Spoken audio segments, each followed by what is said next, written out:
Assalamualaikum, salam Jumaat bersama Haziq Husni dan Fariha. Hari ini menemani anda sehari sebelum kita keluar pergi mengundi. Malaysia memilih siapa yang akan menerajui negara kita. Ya, yang meraih segala undi. Debaran makin terasa. Bukan saja kepada calon-calon yang akan bersaing sesama mereka, tetapi debaran juga dirasai oleh rakyat Malaysia. Berdebar sebab nak celup. Okey, berapa kali dari pergi mengundi? Allah. Okey, tak kira lah. Kali kedua. Alah, kantoi. Saya rasa saya 2 kali 3 kali jugalah. Tapi dia punya feel bila kita dah celup tangan dekat dalam dakwat tu, betul. Lepas tu kita bergambar, kita tunjuk bukti yang kita telah pun mengundi. Jadi kepada anda yang berusia 18 tahun ke atas, hari ini adalah hari untuk anda cek lagi sekali di manakah anda mengundi. Pusat mengundi. Benar. Nombor giliran apa semua dia ada dekat situ. Semak di My Semak SPR. Kat situ nanti bila kita masukkan nombor kad pengenalan, jadi kita dah tahu dah siapa calonnya, nombor giliran kita pun dapat. Ada. Dan mungkin waktu yang disyorkan untuk keluar mengundi pun telah tertera di situ. Ikutlah kalau nak ikut. Dan ikut jugalah waktu untuk anda bergerak ke kampung. Ya Allah. Masing-masing dah mulakan perjalanan malam semalam. Nampaknya perjalanan mereka melalui satu jalan yang panjang, cukup panjang. Ramai kawan-kawan kami yang balik ke kampung tersekat dalam kesesakan. Contohnya macam wartawan kita balik ke Kedah. Sik. Berapa lama dia? 7 jam. 7 jam balik Sik. 7 jam. Kawan saya balik ke Ipoh 5 jam. KL Ipoh 5 jam. KL Ipoh, Biasa 3 jam. Yang dalam biasa 2 jam lebih, 3 jam balik Ipoh dah. Ni 5 jam. Haziq, ini suasana malam semalam yang dirakamkan oleh rakan wartawan kita. Ya Allah, ya Tuhanku, di terminal bas. Bagaimana ini suasana macam hari raya. Ini semangat pilihan raya ni sama lebih kurang macam hari raya. Inilah yang orang kata teruja dengan keadaan kemeriahan kita nak mengundi untuk pilihan raya umum ke-15 ni. Jadi ini antara visual yang anda boleh saksikan bagaimana keadaan. Mungkin anda tak balik naik bas. Anda tengoklah macam inilah keadaan kalau kita balik naik bas dekat TVS malam. Dan hari ini juga, pagi ini juga kita nak bagikan suasana 24 jam sebelum kita mengundi. Rakan kita juga berada di salah sebuah terminal bas di Terminal Bersepadu Selatan. Muhammad Nur Afiq Nur Syamsuddin. Assalamualaikum Afiq. Afiq, selamat pagi. Halo Haziq dan juga hello. Awak macam nak adakah awak betul-betul nak balik kampung ni terus?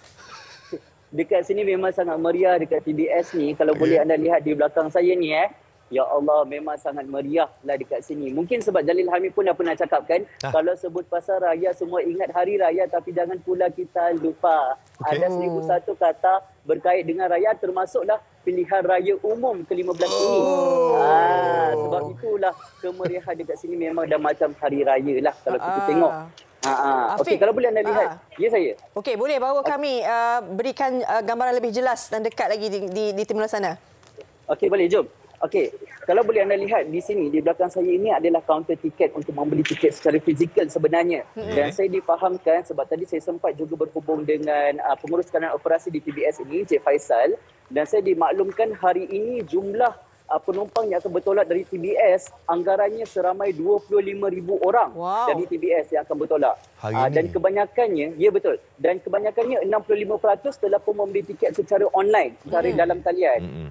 Jadi sebab itulah yang di belakang saya ini adalah mereka yang orang kata sedang mencuba nasib lah untuk mendapatkan tiket secara fizikal. Mungkin mereka ni tak sempat untuk mendapatkan tiket secara online ataupun mungkin ada masalah teknikal dan sebagainya.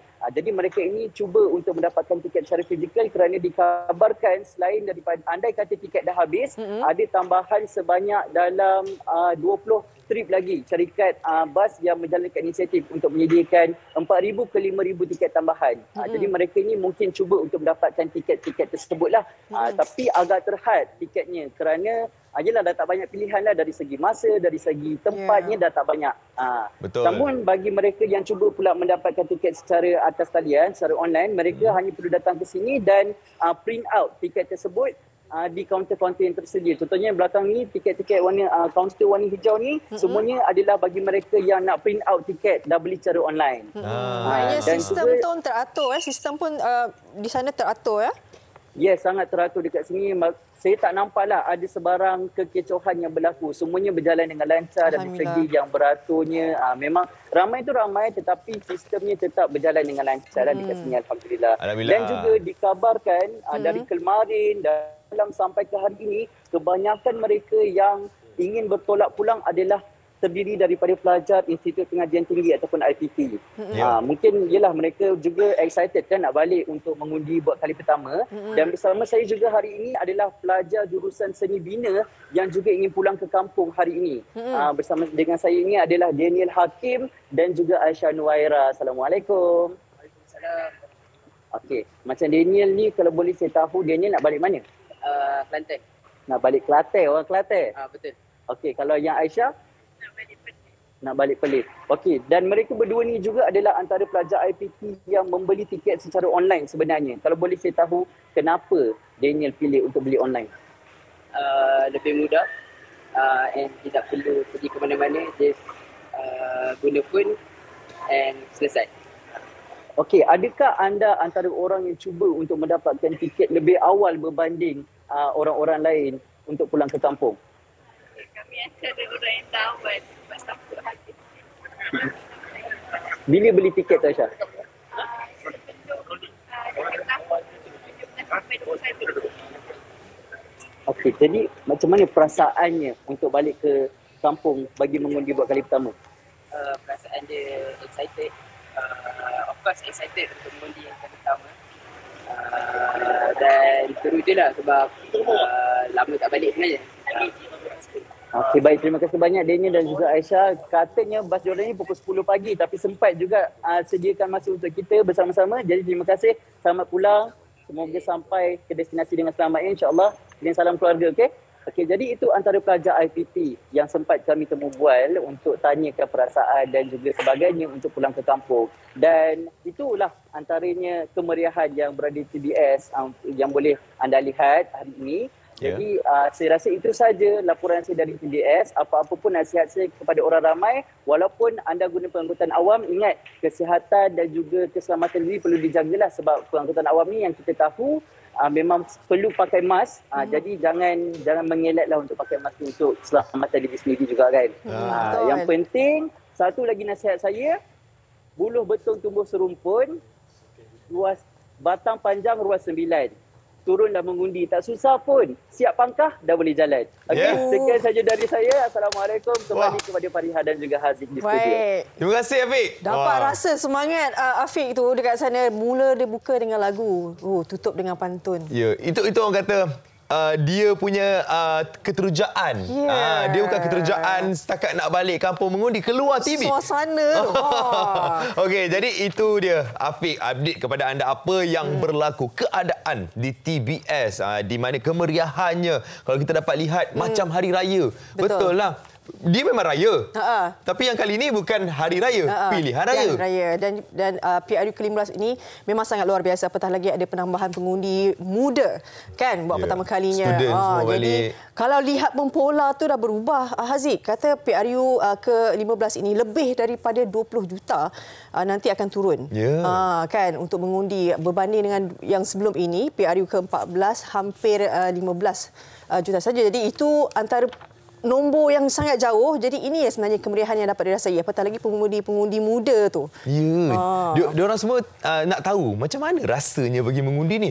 Kan macam mana rasanya kalau kita memilih calon tu. Jadi itulah anda kena tahu tanggungjawab anda. Setiap satu undi tu dikira. Setiap satu undi tu sangat penting untuk kita menentukan masa depan negara. Tanggungjawab yang Haziq cakap tu sebenarnya sudah bermula dan sebenarnya dah seminggu tu dah kena buat research dah. Macam nak cakap sampai so nak mengundi ni. Baru nak tahu siapa. Tak tahu siapa mengundi. Kawasan saya berapa penjuru tak tahu. Nama siapa kena buat research sikit lah. Dia kan? Dekat apa ni apps MySPR tu dah ada semua. Dan sekarang ini kalau tadi kita dah tengok macam mana keadaan dekat stesen bas. Kita nak tengok keadaan di terminal bas di TBS. Macam sekarang ni pula kita nak bersama dengan Ahmad Petri Yahya yang nak tunjuk macam mana pula keadaan perjalanan balik kampung bawa kereta. Ini nak Fitri kata nak menuju ke Pantai Kemeh, Perak. Fitri Yahya. Assalamualaikum, semua dapat dengar kan? Dalam kereta. Ni ada driver ni, Tak ada pembantu cilik di sebelah. Okey, Fatri, sekarang berada di mana ni, Fatri? Okey, saya terpaksa keluar di Rawang ni. Sebab tadi tengok, tak boleh jadi ni sebab merangkak. Dan untuk di langsung ni terpaksa saya berhenti sekejap. Tapi kalau hari biasa saya tengok tak macam ni lah. Tengok, kalau saya buka tadi Waze, rasanya sampai berapa? akan ada... kalau saya balik kampung biasa dalam 3-4 jam. Tapi saya jangkakan boleh cecah sampai ke 8 jam. Allahu Akbar. Sebab dia nampak macam kosong kan. Nanti dekat ada satu kawasan, dia akan trafik bertambah. Waze akan bertambah lagi. Ya. Dapat Jumaat lagi dengan RNR lagi, kawasan yang mungkin menjadi pintu masuk untuk ke highway tu lagi. Memang dahsyat. Saya rasa sama macam raya lah, tak ada perubahan. Sama Pukul berapa tadi Fatri gerak pergi ke Rawang? Saya ada 2 pasukan. Dua pasukan. Satu pengundi Perak. Nanti isteri saya akan terbang balik ke Kelantan untuk mengundi di Kelantan pula. Bagi suami isteri yang berbeza lokasi ni kan. Kena berpecah. Jadi tim Perak berapa orang, Fatri? Tim Perak 2 beranak ni je. 2 beranak saja. Allah. Okey, ini antara gambar yang Fatri sempat tangkap tadi, keadaan trafik. Ini yang paling jam tadi dekat bahagian mana, Fatri? Masa nak masuk Sungai Buloh tu nampak macam laju banyak kenderaan tapi dia okey. Tapi bila masuk nampak je Rawang tu, anda kena bersabar, hati-hati. Pesta tekan brek bermula di situ. Yep. Fatri, kita sudah maklumkan bahawa kalau kita nak balik ke kampung untuk pilihan raya ni, pastinya akan kesihatan lalu lintas. Awak pun ditemani oleh puteri tu. Jadi bagaimana persiapan mental? Dah bagi tahu siap ke dekat anda apa yang akan dilalui, mungkin bekalan makanan dibekalkan oleh isteri. Masak nasi goreng. Bagaimana persiapan itu sendiri? Sebab banyak kesibukan isteri saya, mak mertua pun ada di rumah. Baru balik dari umrah. Jadi pasukan Kelantan akan bersiap sedia. Pasukan Perak saya bawa yang sulung senang untuk diurus. Jadi makan minum semua dah dekat sini. Jadi dan saya juga buat plan B. Misal kata kalau lama sangat nak sampai Perak ni, saya masih ada ruang untuk U-turn dan mengundi keluar subuh esok pula. Itu antara pilihan saya tadi pun fikir juga. Dah bincang dah. Bincang dengan dia. Kata tak payah balik lagi Fariha je besok. Itu antara sebab pilihan. Saya tengok macam ni takut buang masa lama sangat. Kita masa kan penting sekarang. Jadi saya rasa ada plan B, kenapa tidak plan B? Padahal jalan kampung pun macam tak bergerak juga jalan kampung ni. Memang cabar. Okey, tak kisahlah plan A ke plan B ke, tetap kena berhati-hati, tetap kena rancang perjalanan supaya perjalanan tu lancar saja balik ke kampung. Fatri, jaga diri ya. Jaga diri. Selamat semua. Selamat mengundi. Selamat mengundi. Selamat mengundi, Fatri. Okey. Assalamualaikum. Bye-bye Puteri Fatri. Itu dia, betul. Kita pun kena ada perancangan yang teratur juga. Ya. Free bukan setakat ada B je, C, D, E punya plan pun ada. Betul. Takut juga tengok di Twitter dan sebagainya. Semua dah macam alamak, sesak 7 km, 10 km, lambat sikit. Apa kata, sementara kita nak berehat seketika ni, apa kata anda share juga di mana anda mengundi? Dekat Facebook MHI TV3. Share, kita nak tahu di mana anda akan turun untuk PRU ke-15 ni. Kita nak berehat seketika. Kembali nanti kita akan berbicara berkenaan dengan marilah kita mengundi. Tanggungjawab kita tu.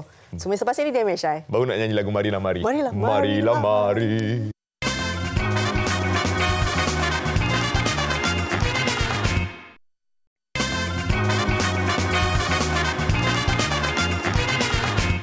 Baik, kembali semula dalam Malaysia hari ini. Kita kekalkan aura kita 24 jam sebelum kita mengundi esok. Ya, 24 jam lah lebih kurang kan. Sebab ini adalah mandat rakyat. Anda diberikan kuasa untuk memilih. Dan satu undi itu adalah sangat-sangat penting untuk kita menentukan siapa yang bakal menjadi pemimpin kita. Bagi mereka yang tiba di kampung tu, jadi ada masa hari ini banyak lepas nanti solat Jumaat. Tengok belik-belik dulu apa yang kena buat kan. Dia kena ada praktis tu, kena bincang sesama keluarga juga ni. Masuk sana nanti macam mana dan sebagainya. Sebab kadang-kadang kalau kita rasa macam tak apa, nak mengundi pangkah je, itu yang sebenarnya akan membuat undi rosak. Kata take it for granted. Betul. Jadi tanggungjawab kena betul-betul anggap itu adalah tanggungjawab besar. Okey, kita tak nak lengahkan waktu. Tanggungjawab keluar mengundi. Kita nak bersama dengan tamu kita, Aziz. Profesor Dr. Muhammad Fuad Mat Jali, Profesor Kehormat Fakulti Sains Sosial dan Kemanusiaan UKM. Assalamualaikum, Prof. Assalamualaikum. Wow, Prof mengundi di Bangi. Ya, mana baru Bangi. So tak adalah balik-balik kampung, Prof. Tak ada. Tapi tanggungjawab mengundi. Kita nak cerita daripada dulu, daripada awal lagi. Ini ada 15 kali dah pilihan raya umum ni diadakan. Jadi untuk kali ini tanggungjawabnya lagi besar disebabkan ada satu trend baru, satu rules baru. Umur 18 tahun dah boleh pergi mengundi. Anak-anak muda yang mungkin tak pernah mengundi, tak tahu pun dia punya cara mengundi tu. Jadi macam mana Prof tanggungjawab mengundi untuk PRU ke-15 ini? Terima kasih. Assalamualaikum warahmatullahi wabarakatuh. Untuk pengetahuan semua, saya dah 14 kali saya mengundi. Alhamdulillah. 14 ke 13 ya. Ini menunjukkan bahawa tanggungjawab mengundi itu ialah kita mesti sematkan di dalam hati kita. Ya. Sebab kalau mungkin kita lihat pada negara lain ya, sebelum kita masuk situ. Di dunia ada 22 negara yang mewajibkan rakyat mengundi. Tapi 11 yang praktikkan, kalau tidak turun mengundi, dia akan diambil tindakan undang-undang. Ini salah satunya neighbor kita, Singapura dan Korea Utara dan Argentina. Jadi sinilah macam mana kita sebagai satu negara demokrasi berperlembagaan, rakyat diberi hak, diberi hak untuk memilih kerajaan. Jadi saya rasa inilah masanya kita kena merasakan bahawa kita sebagai rakyat Malaysia, kita bertanggungjawab bahawa setiap 5 tahun sekali, apa salahnya? Kalau sebab apa? Kerana setiap proses ia turun mengundi itu, ia mencorakkan negara. Apa yang kita nak sebenarnya anak muda, macam kita kata tadi adalah 18 tahun. Ya. Kalau dulu 18 tahun ni, dia terpaksa mendaftar dulu, lepas tu turun mengundi. Sekarang ni dia telah didaftarkan secara otomatik. Apa lagi? Apa tanya? Tepuk data sini. Okay? Kalau misalkan anak muda kata, saya nak perjuangan saya. Kalau kita dalam kajian kita pun, mereka nakkan bahawa anak muda didengar, ekonomi mereka didengar, macam mana kehidupan harian mereka. Jadi inilah masanya mereka turun padang. Tanggungjawab itu amatlah diperlukan sebagai kita bernegara demokrasi ini. Hak kita. Saya rasa jangan kita macam tadi kita fikir-fikir tunggu dululah dalam tertidur ke. Hendaknya kalau besok hujan pula tengah hari, pagi-pagi hujan, lena lupa. Jadi saya rasa pada sekarang ni kita sudah niat dalam hati kita, esok 19 bulan saya akan turun. Besoklah. Betul. Akan turun mengundi seawal mungkin. Saya rasa ini tanggungjawab kita sebagai Malaysia. Jangan kita sembang-sembang saya nak mencorakkan negara, tapi kita kena mencorakkan negara kita sendiri. Oleh itu kita kena turun besok. Turun. Mengundi. Prof antara boleh dikatakan berada di UKM, maknanya yang dekat dengan yang mahasiswi yang berusia pengundi muda ni lah. Jadi melihat bagaimana PRU ke-15 ini, bukan kata pengundi muda je Prof. Kan kita sendiri pun kadang-kadang kata, awak mengundi mana kawasan tu, lokaliti tu. Tapi sampai hari ini masih ada tak tahu nak mengundi siapa sebab tak kenal. Bagi pendapat Prof, di mana punca silapnya sampai rakyat sendiri kan tak tahu nak buat pilihan sebab alasannya adalah saya pun tak kenal siapa dia.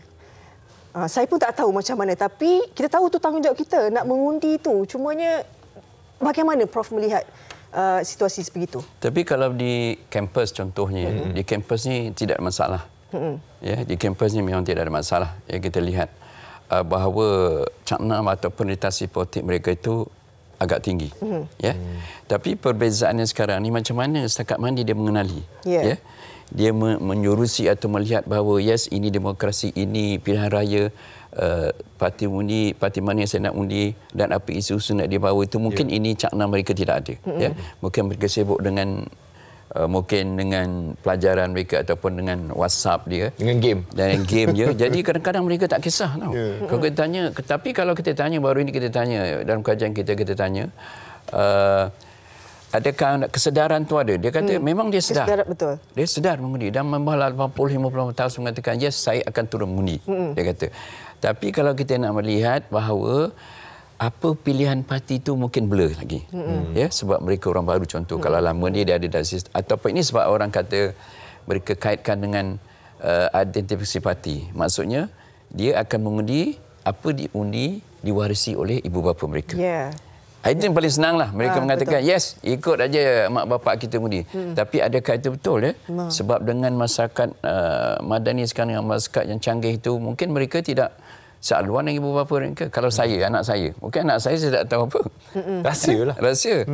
Tetapi inilah yang kita kata dilema antara anak muda ini yang kita patut. Mungkin saya rasa melihatkan undi 18 tahun ini mungkin dia tidak ada masa nak berdiskusi bersama mereka sebab kita masa tersingkat sangat. Mungkin kita melihat next year PRU 16 tu mungkin kita lihat macam mana jajaran mereka ini, pemikiran mereka lebih matang kerana mereka telah melalui melalui atau merasai mungkin contoh-contoh pada kawan-kawan mereka 18 tahun, okey saya dah begini, jadi dia tahu saudara baru dan siapa yang nak pilih dan parti mana dan apa mereka nak sebenarnya dalam pilihan raya ini.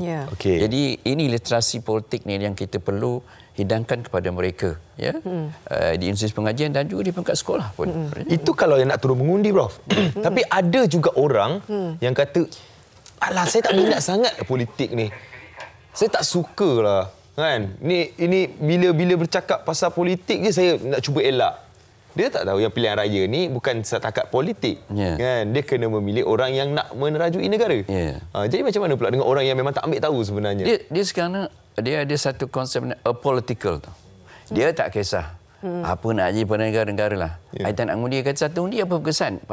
Pada ingat slogan dulu, satu undi ni tidak akan mengubah kerajaan. Pandangan mereka. Tapi sebenarnya undi you itu penting. Satu.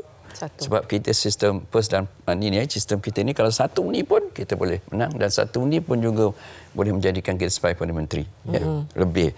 Jadi inilah yang kita lihat bahawa kepahamanan ataupun tanggungjawab ini yang kita nak gubal. Macam mana kita nak memastikan kalau dah tuan-tuan dan perempuan didaftarkan juga masih tak mau turun mengundi, itu memang satu bermasalah. Sebab apa, inilah masa saudara akan memilih calon yang baik, pemerintah negara yang baik, pada menterinya, menteri-menterinya dengan wakil rakyat tempat kita. Inilah masa terbaik dan gunakanlah hak itu. Jadi kalau konsep kata malahlah satu ni saya tak mengundi pun tak apa, sama. Jangan orang menetapkan apa yang nak. Kita mesti, kalau kita merasakan kita nakkan parti politik ini naik, you sendiri yang undi. Jangan mengharapkan pada you. You undi lah, tunggu apa ikut you. Tak boleh. Tengah beratur tanya orang depan. Tanya depan. Nak undi apa? Nampak sangat. Saya pada situ you kena make up your mind. Mana malam tidur malam ni kan, relax dah. Tengok macam kalau tengok kempen di Britain masa Jokowi. Anak muda ni ditunjukkan dalam satu video tu. Dia bangun pagi, nak undi lah dia kata dalam video. Very touching. Lepas tu buka-buka tangan, apa saya nak undi? Tapi dia punya propaganda tu, dia buka tangan dia tu, tangan dia nak undi tu, tengok ada lambang parti dah dekat sini. Macam itu dia punya petanda lah. Dia punya video, dia punya promosi tu. Jadi ini yang di barat pun macam itu. Budak-budak muda kadang malahan kalau dia tidak wajib jadi mereka ni malah lama nak pergi undi, mak pergilah. Apa undi saya ikut aja. Tak boleh sekarang ni Jangan kita bising-bising kat luar tapi sebenarnya kita tidak mengadakan tanggungjawab kita. Itu saya rasa satu persepsi, satu pandang yang salah. Sebagai rakyat Malaysia, you bertanggungjawab. Esok bila lepas nak 20 bulan dapat kerajaan baru. Adakah you berpartisipasi juga menyokong dia ataupun you juga mengundi pada pihak 15? Adakah kita menjadi sebahagian daripada itu? Kita mainkan peranan. Itu yang kita nak. Jangan kita duduk, lepas itu kita bising-bising. Apalah ni? Tapi dia tak pergi mengundi. Jadi saya rasa sikap ini tuan-tuan dan puan turunlah Sebab kalau dalam kajian kita 80 hingga 90% tu akan turun mengundi, mungkin 16% tu mungkin dia tak tahu nak jawab lagi. Saya rasa kalau benda ni turun, dia lebih kurang macam PRU 14 dulu. 84-85% turun mengundi. Dan kita harapkan cuaca elok, tidak hujan. Betul. InsyaAllah saya rasa. Sama-sama. Doakan, insyaAllah. Prof, Prof sendiri pun secara individu, personalnya, pengalaman kata 14 hingga 13 kali mengundi. Kali ini PRU ke-15. Pastinya Prof, bagaimana melihat debarannya? Sebab kalau lihatkan rakyat, ada banyak perkara yang boleh disandarkan untuk membuat pilihan mereka. Apatah lagi kita sama-sama dulu telah melalui satu fasa hitam PKP-nya, kan? Rakyat melarat dan sebagainya, harga turun naik tak menentu dan sebagainya. Kali ini, Prof, apa yang Prof boleh katakan berkenaan dengan PRU ke-15 ini? Debaran yang dinanti dan konfliknya. Ini PRU 15 ini memang satu debaran sebab kita telah dibangkitkan daripada COVID-19 dan juga macam-macam isu ya, isu pasal pekerjaan, ekonomi, pendapatan harian ini. Jadi mereka mengharapkan kali ini kalau mereka nak membangunkan ataupun mereka mengharapkan satu kerajaan yang boleh membela mereka terus ya. Sekarang ni macam dia orang baru kebah demam lah ya. Beberapa tahun dengan berbagai masalah relax. Sebenarnya dalam kajian kita dulu memang mereka ni kalau boleh dia nak relax dulu. Dia tak mau cepat sangat pilihan raya. Tetapi oleh kerana diadakan juga pada ini, jadi mereka kata okey, that's okay. Tapi kali ini kita nak memastikan pilihan kita itu apa yang kita nak, apa manifesto yang diberikan oleh setiap parti itu ditunaikan. Pertamanya pekerjaan kemiskinan dia yang kalau kita tengok pekerjaan anak muda kan, tengok yang kalau kita tengok pergi ke kampung-kampung ya, kesian kita tengok macam mana hidup mereka itu dengan family dia ya. Jadi inilah kalau misalnya kata kita merasakan bahawa ini satu pilihan raya yang akan mengubah dan mereka kata okey, buat pilihan awal kita nak mengubah, kita nak mendapatkan satu mandat yang kuat, satu kerajaan yang kuat yang tidak macam dulu ya, yang 3 Perdana Menteri berlaku. Jadi kali ini mereka mengharapkan selepas bangkitnya daripada COVID ini, mereka mengharapkan satu kerajaan yang mantap, yang kukuh, yang boleh membangunkan terus negara ini. Ya, mereka mengharapkan itu sangat. Ya, dan kita nak sangat ya, ataupun mereka nak merasakan bahawa suasana hidup seharian tu normal macam biasa ya. Pergi kerja, anak pun tak masalah. Ya, jadi saya rasa kalau kita ratapan mereka ini cukup main sedih ya, kalau kita pergi kampung-kampung ya. Pergi tempat kampung saya sebab bernam semua besar tu pun macam tu. Kalau pergi kampung-kampung sian tengok ya. Yang orang bekerja pertanian semua ni. Macam kita duduk sini okeylah kita melihat, tetapi inilah yang nak diselami oleh wakil-wakil rakyat itu, nak memastikan kalau mereka diangkat sebagai wakil rakyat, diangkat sebagai menteri, inilah tanggungjawab besar. Kalau kita telah menunaikan tanggungjawab kita memberi kerajaan dan kerajaan bertanggungjawab menunaikan apa juga manifesto yang ditulis dalam parti-parti mereka. Ini kita harapkan. Kita jangan bagi mereka kerisauan lagi kalau mereka kata sama aja, tidak boleh. Kali ini kita pastikan perubahan itu berlaku selepas pasca pandemik ini. Pelaksanaan manifesto, pelaksanaan itu. Ya, bila dah janji kan, kita kenalah pastikan janji-janji yang diberikan tu kita tepati. Ya, dan macam yang Prof cakapkan tadi, pemimpin harus melihat kepada semua golongan, bukan satu golongan saja. Di kampung pun ramai sebenarnya yang terjejas apa semua. Jadi tanggungjawab keluar mengundi adalah tanggungjawab kita.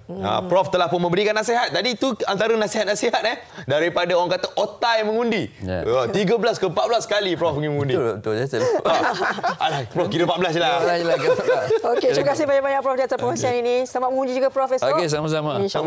Okey, jadi kita nak ceritakan kepada anda persediaan sebelum kita pilihan raya ni, kita tunjukkan kepada anda lah apa yang anda perlu lakukan sebelum hari mengundi. Anda kena kenali calon, macam yang Ri cakap tadi, kena kenal siapa calon di kawasan anda.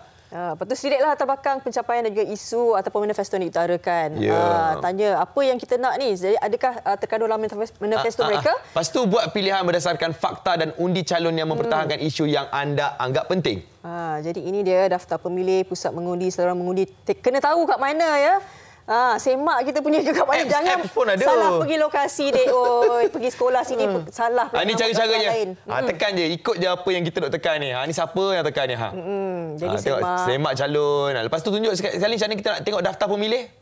Okey, jangan lupa bawa dokumen penting ni, kad pengenalan, pasport atau lesen memandu, dokumen pengenalan sementara, juga resit kalau kad pengenalan hilang tu bawa resit dia. Bawa laporan polis tu sekali jugalah. Kad pengenalan kita sangat-sangat penting. Jadi cek IC anda sekarang. Ada ke tak ada? Ada. Kalau ada, alhamdulillah, simpan elok-elok. Jadi Prof, terima kasih banyak-banyak Prof sama-sama di atas kesediaan bersama dengan kami hari ini. Semoga kita dapat tingkatkan peratusan yang keluar mengundi. InsyaAllah. Moga dipermudahkan segalanya. Baik, kita nak kongsikan sikit berkenaan dengan ini SOP kesihatan. Kita tahu kan kita masih lagi berada di dalam hadapan cabaran COVID-19 ini. SOP kesihatan untuk keluar mengundi oleh KKM. Jom.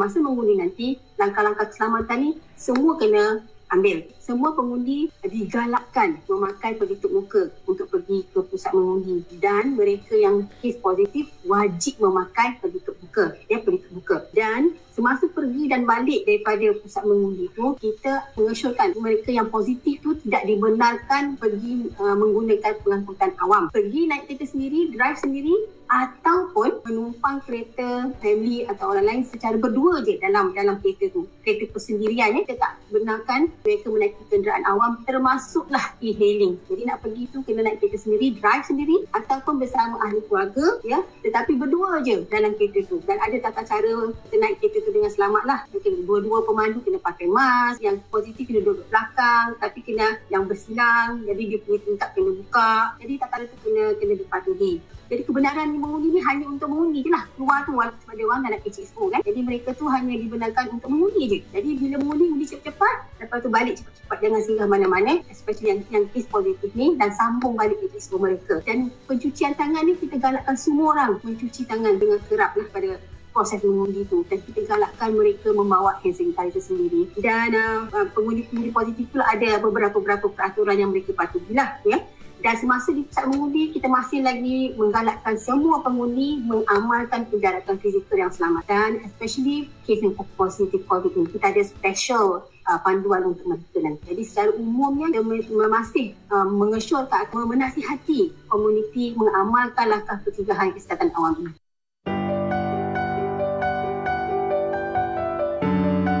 Mereka yang bergejala, sekarang ni kita amalkan trace, test, report, isolate, inform dan juga seek treatment tu lah. Jadi mereka yang berjaya dalam seminggu sebelum tarikh berbulan 13 hari bulan tu yang lepas, sekarang ni tu kalau kita bergejala, buat test. Bila buat test positif, inform dalam MySejahtera. Bila kita inform akan keluar HSO kan, arahan pengasingan rumah tu. Jadi bila kita ada benda tu, masa hari mengundi nanti kita kena bawa benda tu, kita kena laporkanlah kepada pasukan kita di pusat mengundi. Kena laporkan dulu, lepas tu nanti mereka akan menerima SMS lah peringatan mereka kena isi borang khas dalam MySejahtera. Jadi borang khas ini tujuannya untuk kita pihak kesihatan memberikan nasihat, peringatan tentang langkah-langkah yang perlu diambil pada hari mengundi itulah. Dan kena ingat juga mereka mesti pakai mask dan kita galakkan mereka membawa sanitizer sendiri.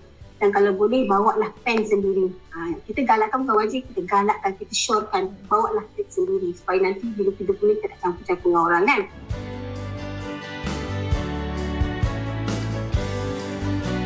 Sekarang ni tanggungjawab kita. Kita masih lagi dalam fasa transisi daripada pandemik ke endemik. Kita belum lagi endemik dan kita masih lagi dalam fasa hidup bersama virus ada dalam sekeliling kita. Jangan kita abaikan langkah-langkah pencegahan kesihatan awam ini. So sekarang ni kita mengundi jalankan tanggungjawab kita untuk secara bijaksana untuk memilih kerajaan kita lah. Ini tanggungjawab kita.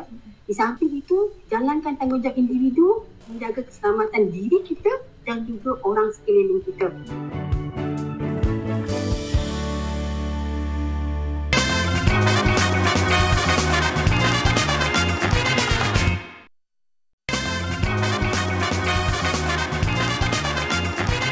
Assalamualaikum, kembali bersama Malaysia hari ini. Kita nak bagi tahu kepada anda ada satu peluang untuk anda infak dan berwakaf harta anda kepada pembangunan kompleks Mahat Darul Faizin Melaka. Jadi, sebelum kita cerita pasal kebaikan infak tu, apa kata kita berkenalan dulu dengan Ustaz Jafri Abu Bakar Mahmudi yang berada di Perlis sekarang ni. Mudir Kompleks Islam Darul Faizin. Assalamualaikum Ustaz. Waalaikumsalam warahmatullahi wabarakatuh. Demi negara yang tercinta. Ya, demi negara tercinta. Balik Perlis untuk mengundi, Ustaz. Balik Perlis, berempus, sanggup kerempus jam. Okey. Alhamdulillah. Ustaz, selamat mengundi, Ustaz. Semua orang. Selamat mengundi. Semoga Allah kurniakan kepada kita kerajaan yang baik, insyaAllah. InsyaAllah. Ustaz, kita tadi Aziz ada sebut pasal infak dan berwakaf untuk kompleks Mahat Darul Faizin Melaka. Jadi sebelum kita cerita pasal kebaikan infak ni, apa kata kita cerita dulu, berkenalan dulu dengan Mahat Darul Faizin. Mungkin Ustaz boleh cerita tentang Mahat Darul Faizin Melaka, Ustaz. Baik, tuan-tuan yang dirahmati sekalian, alhamdulillah, syukur pada Allah SWT. Kita macam dalam kehidupan kita ni berbagai perkara yang kita harapkan, yang kita inginkan, dan kadang-kadang kita punya obstakel yang macam-macam. Demikian juga dalam keadaan kami nak membangunkan madrasah. Kita berhadapan dengan berbagai halangan, berbagai kesusahan, payah, perit. Kalau kita tengok logo Darul Faizin pun saya buat teardrop macam air mata yang bertitisan. Itu menunjukkan bahawa betapa perjuangan untuk bangunkan sebuah madrasah itu penuh dengan onak dan penuh dengan duri. Tuan-tuan sekalian, subhanallah saya semua, namun kita telah membangunkan kumpulan pendidikan Darul Faizin ini semenjak 2011 yang lalu. Waktu itu dilancarkan, dirasmikan oleh Tuan Guru Datuk Dr. Harundin pada ketika tersebut, Salih Muhammad, dan semenjak daripada itu kita makin membesar, kita membangunkan kompleks Islam Darul Faizin di Bandar Baru Kedah di atas tapak seluas sekarang ini 11 ekar. Dan kedua sekarang ni pada peringkat yang ketiga kita mula mengintai-ngintai untuk membuka dan memberi peluang pengajian kepada masyarakat di selatan tanah air. Maka kita memilih negeri Melaka untuk kita bangunkan Ma'had Darul Faizin Cawangan Melaka. Dan untuk pengetahuan tuan-tuan, pengajian kita di Ma'had ataupun di Kompleks Islam Darul Faizin ini bermula daripada seawal anak kecil, bermula daripada usia 6 tahun, 7 tahun. Kemudian sehinggalah ke warga emas. Kita ada beberapa bentuk pengajian. Yang pertamanya pra-tahfiz, kemudian kita ada tahfiz, kemudian kita ada pengajian warga emas, kemudian kita ada pengajian umumi untuk masyarakat, dan sekarang ini di Melaka kita sedang merancang untuk buka pengajian kitab Turath ataupun pengajian kitab-kitab pondok lama dengan sistem moden, insya-Allah. Dan untuk makluman tuan-tuan sekalian bahawa semenjak dari tahun 2015 yang lalu kita menyediakan pengajian percuma kepada semua. Pelajar-pelajar yang duduk kita sediakan makan, kita sediakan semua pengajian secara percuma sehinggalah mereka melanjutkan pelajaran mereka keluar negara juga kita biayakan, insya-Allah. Itulah yang sebagai mukadimahnya kepada pusat ataupun kumpulan pendidikan Darul Faizin keseluruhannya, insya-Allah. Okey, jadi Ustaz, secara ringkasnya perkembangan terkini kerja-kerja pembangunan untuk Ma'had Darul Faizin. Tuan-tuan, saya nak ambil kesempatan pada pagi Jumaat yang penuh barakah ini untuk mengucapkan jutaan terima kasih kepada semua yang daripada awal bersama dengan kami. Saya selalu sebutkan bahawa Ma'had Darul Faizin ini bukan ma'had saya, madrasah ini bukan madrasah saya, tapi madrasah kita bersama. Kita yang bangunkan Ma'had Darul Faizin ini. Dan tuan-tuan sekalian, subhanallah, sekarang di Melaka, tuan-tuan, saya jemput tuan-tuan untuk hadir dan lihat sendiri bagaimana keadaan dia. Kita telah pun, subhanallah, Said Muhammad, siap membangunkan fasa pertama kita. Masjid dan juga asrama pelajar, fasa pertama kita, dan telah pun mencecah 90% pembangunan. Dan insya-Allah hujung bulan 12 ni dia akan buat serahan. Dan fasa kedua kita ada rumah warga emas dan juga rumah guru dan kaki tangan, insya-Allah akan bermula pada bulan Januari ini, insya-Allah. Semuanya mengikut perancangan. Dan saya mengambil kesempatan ini untuk ucap jutaan terima kasih kepada semua yang sentiasa menyokong kami dan memastikan kerja-kerja perjalanan Ustaz Ismail pembangunan ini berjalan dengan lancar, insya-Allah. Insya-Allah. Okey Ustaz, kita ada 2 minit lagi Ustaz. Jadi mungkin Ustaz boleh cerita kebaikan berinfak ni, lagi-lagi khususnya untuk pembangunan kompleks Islam dan juga masjid ni Ustaz. Tuan-tuan, saya sangat-sangat mengharapkan bantuan tuan-tuan sebab kita nak mulakan projek kedua. Kita masih kekurangan lagi 2.4 juta ringgit. 2.7 juta ringgit masih lagi kita perlukan, insya-Allah. Dan kami nak bangunkan rumah warga emas dan ni kami masih kekurangan. Jadi kami sangat-sangat mengharapkan, dan apa yang nak kita bangunkan ini bukan sekadar masjid, tetapi masjid yang akan dimanfaatkan hampir setiap waktu oleh para pelajar kita ni, insya-Allah. Para pelajar kita bermanfaat bukan waktu solat saja. Hampir setiap masa mereka akan memanfaatkan kawasan masjid tersebut. Demikian warga emas yang akan duduk dekat situ yang akan berulang-alik menghabiskan sisa-sisa kehidupan mereka untuk mereka beramal ibadat kepada Allah. Tuan-tuan dan sekalian, Nabi SAW menyebutkan tidak akan terputus amalan. Amalan semua akan terputus apabila seorang itu meninggal dunia kecuali 3 perkara. Sedekah jariah, ilmu yang bermanfaat dan doa anak-anak yang soleh. Saya mengharapkan ketiga-tiga perkara ini akan kita perolehi dengan kita sama-sama menyumbang kepada pembangunan Ma'had Darul Faizin Cawangan Melaka ini, sebab sudah pasti sedekah jariah itu ataupun wakaf ini akan berterusan dengan pembangunan ini. Yang kedua, anak-anak kita yang akan belajar Quran, yang akan menyampaikan ilmu kepada masyarakat dan sebagainya, dan orang beramal dengan doa-doa kepada ibu dan ayah kita, tidak sediakan tempat untuk mereka. InsyaAllah tuan-tuan. Sama-sama. Waktu hari Jumaat, barakah, kita akan menjadi manfaat sebaik-baiknya untuk kita. Dan ada hadiah-hadiah yang akan kita sediakan kepada orang-orang. Ada nombor telefon tu, tolong WhatsApp ke nombor ni. Di sini. Kita akan postkan buku-buku kita kepada orang berwakaf RM100 dan ke atas, insya-Allah. Okey, jadi anda bolehlah ikut apa detail yang ada kat sini. Anda boleh scan QR code yang tertera di kaca TV anda. Dan saya nak ucapkan terima kasih kepada Ustaz Jafri Abu Bakar Mahmudi yang merupakan mudir Kompleks Islam Darul Faizin sebab sudi bersama kami. Selamat mengundi Ustaz. Selamat mengundi semua, insyaAllah. Amin. InsyaAllah. Assalamualaikum, Ustaz. Waalaikumsalam warahmatullahi wabarakatuh. Okey, sambil-sambil anda nak berinfak, nak bersedekah atau apa kata, kita berehat seketika. Kembali selepas ini dalam Malaysia Hari Ini.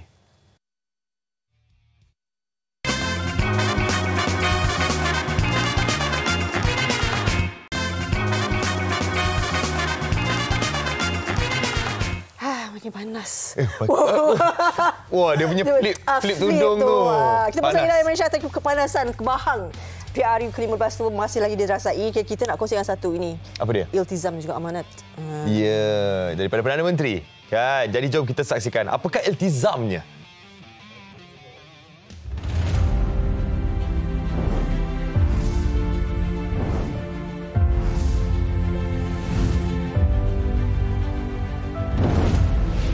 Assalamualaikum warahmatullahi wabarakatuh dan salam keluarga Malaysia. Keluarga Malaysia yang saya kasihi. Tanggal 21 Ogos 2021. Takdir Allah Subhanahu Wa Taala, saya menggalas tanggungjawab untuk menerajui negara. Dan ia bukan satu tugas yang mudah. Saya mengangkat sumpah sebagai Perdana Menteri ketiga dalam penggal yang sama dari peralihan 3 kerajaan dalam tempoh 3 tahun adalah episod gelap kepada negara.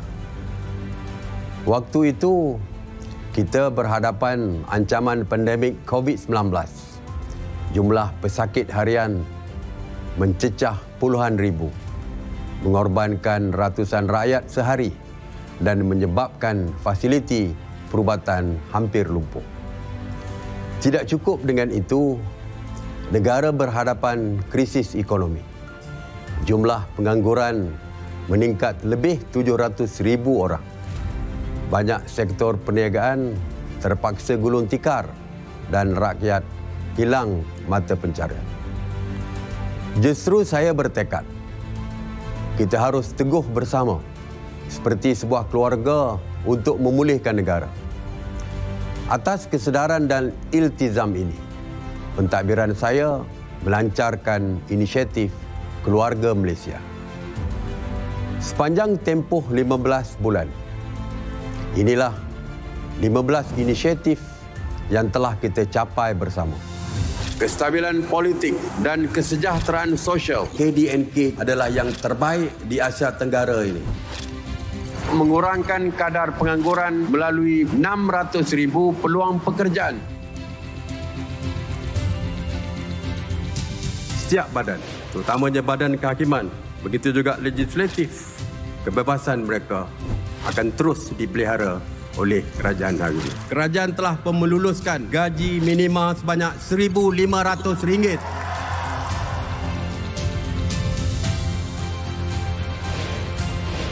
Penubuhan Majlis Wanita Negara, institusi hakam di bawah Mahkamah Syariah dimantapkan lagi.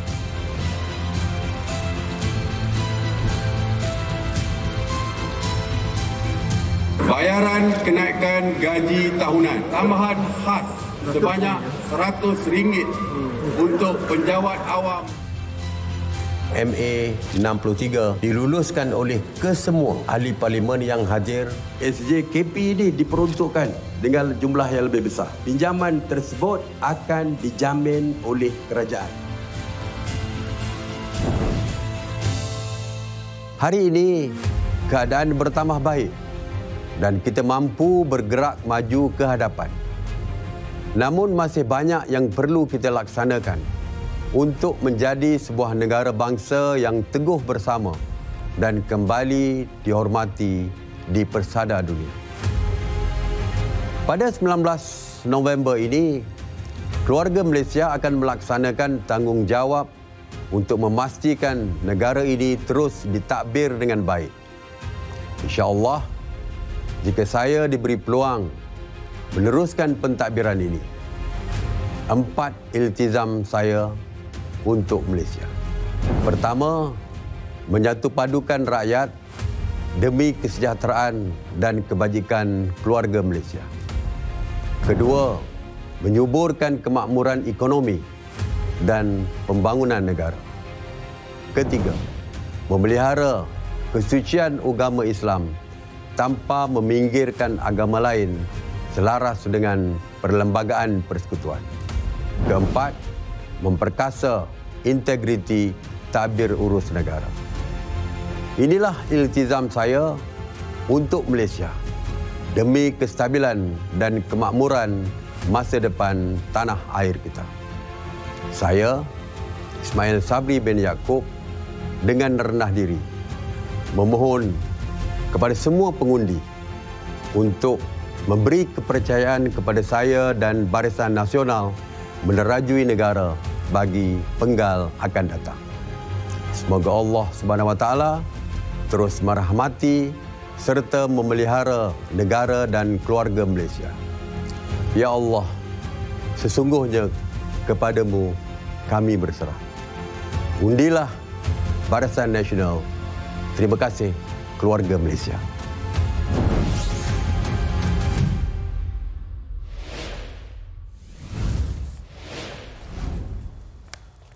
Ya, itulah dia iltizam saya.